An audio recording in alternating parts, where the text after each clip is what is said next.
Welcome back, fellas, to another MLB The Show 25 video, and today we're going to be going over the auction house. I've gotten a lot of questions on this over the course of the past week, so I figured I'd make a video on it to kind of discuss the ins and outs of the auction house and how to take advantage of it so you're never losing stubs and you're only gaining stubs as you rip packs and as you move your way through this game. Obviously, you're going to start on your main screen, but we're going to go over to the shop here, which is where you're going to do most of your auction house activities, along with in your collections whenever you gain cards. Now, the auction house works a lot different than in this game than it does in Madden or in 2K, where in Madden and 2K, you just have buy now prices that you buy at the lowest price every single time through the filters.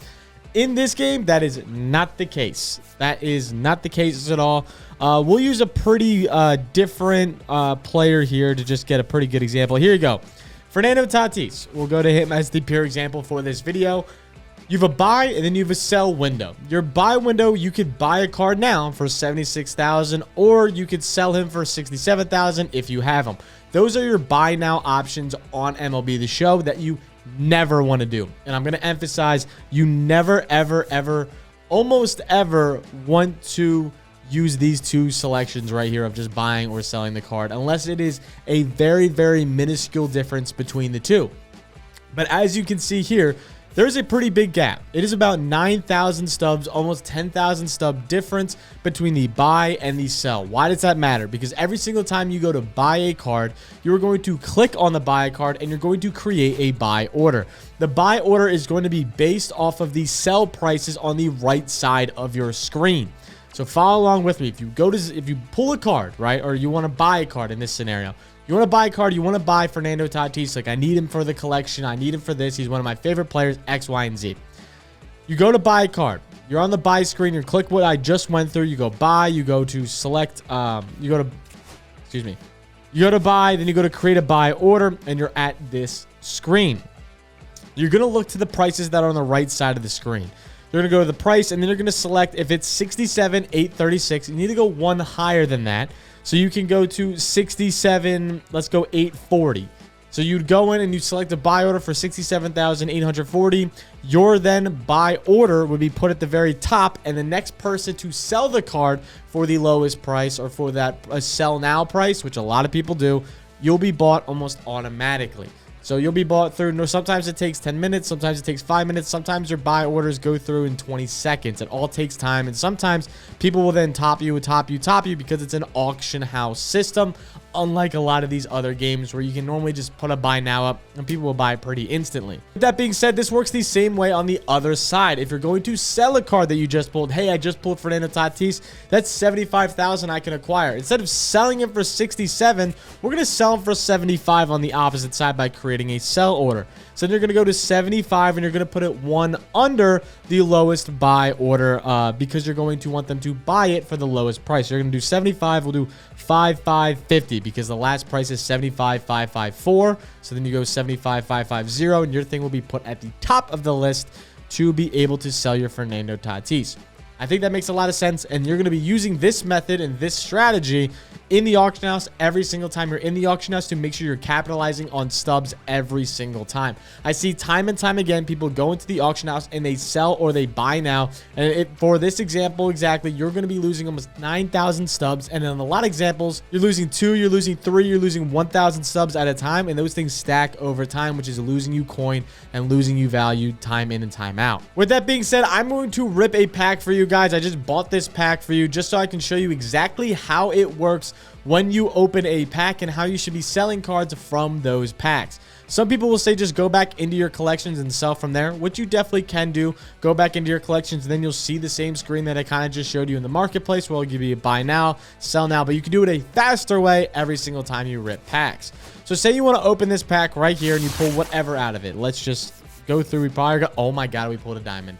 Okay, well, we pulled a diamond for our example, so this would be a pretty good example of showing you exactly what to do. Oh my God, it's blue. Oh my God, it's just starting. Who the fuck is this? Oh my God, we just pulled Shohei for the video. There's no way. There's no way we just pulled Shohei in this video. Oh my God, I caught it on one pack. It's one pack. Oh my God. There's no, I just bought this one singular show pack for the video. There is no way that I just pulled Shohei Ohtani in this video. Oh my God. And I just got a reaction of it. We're clipping this. This is insane. This is insane. Well, this is a perfect example to show you how the auction house works. Oh my God, this is my best pull by far. I cannot fathom. That just happened. I cannot fathom that just happened. That I just pulled that out of a video. I put one pack for this video. Oh my God. Okay. Anyway, let's finish the video now. So you take Shohei Ohtani and you could go to you could sell him now, right? Which you don't want to do because you'll be losing coins on this player. So you can go to click triangle and you're going to go to locations at the far right of the screen. So you see he's 406,000 and he's selling now for 389,000. So if I were to sell this card right now, I'd be losing over 17,000 stubs just by selling him now. So you see the location, you see where he's at. So now you can list him on the marketplace. I can put him up for I'm not going to sell him right now, but you can put him up for 406, like 500, whatever his lowest price was. And then you put him on the auction house and it will automatically list on the auction house for you. So as soon as you do that, it will automatically list it. We can use this with Kevin Gausman as a pure example. So he's 199 compared to 169. That's 30 stubs. 30 stubs does matter a lot in this game because stubs will stack over time. 30 stubs can buy you 10 cards in a collection on the lower tiers. So you want to make sure you're saving every single stub possible. So let's go to Kevin Gausman. 199 is what he's at. So I'm going to list on the auction house for 195. You list it. He's automatically on the auction house. You don't have to go in. You don't have to do anything. He's listed. He will sell when he sells. Boom, just sold right at the top right. It's that easy when you're ripping show packs like this. I am still in flabbergasted that we just pulled Shohei out of that pack. That is insane. That is actually fucking nutballs. That's insane. That's nuts. Anyway, what I was saying, when you do oh my God, I'm in shambles. Okay, back to the auction house video. So when you're selling cards like that, that's the best way to take advantage and make sure you're getting the best for your cards every single time. You also can go to your collections, and normally I filter through the live series cards as live series, and you can go through and you can sell each card in whatever fashion you want to be able to get them out as fast as possible. You go to here, view and marketplace, and then you're back at the screen that I showed in the beginning. Now, one thing I do want to go over is live series cards are the only cards in the entire game that are going to fluctuate in price. So when you see live series cards, you're going to see their prices go up and down, but it's not like Madden where they casually will go down over time every single time. In Madden, you start with X price, and normally that price will slowly creep down as more cards come out. Well, in this game, that's not exactly how that works, because some players will do better, and those live series cards will get upgrades throughout the season. So say Shohei goes out, throws a perfect game with 4 home runs.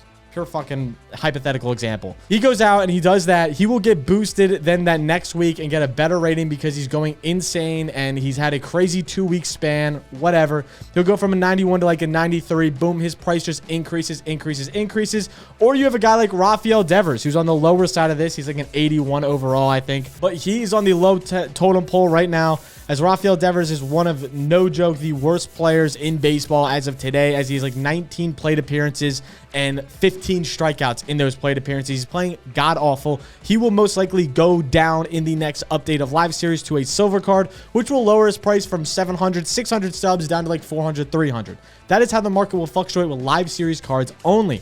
Now, for like pipeline cards, for veteran cards, for any of these other cards, second half cards, any of these other cards that are more legend based, or that are from collection promos, those will never change. Those will normally only go down in price over time, exactly how Madden and 2K do.